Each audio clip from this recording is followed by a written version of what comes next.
Ito yung Mulabi natin. 110 square meter ang lot area. Floor area. Ha? Sandali lang. Yan, ito siya. Bungalow. 2 bedroom.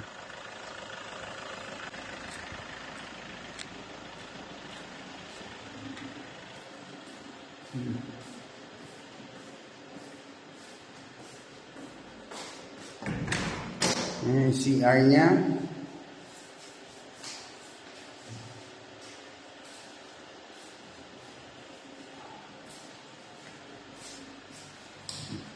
Sa turnover niya, which is napakalinis. Kung ano nakikita natin. Ayan, may kisame na siya. Ayan, kitchen. Ang lawak ng kitchen niya. So, kahit sumingaw, mag-ihaw, yan, hindi apektado yung sala.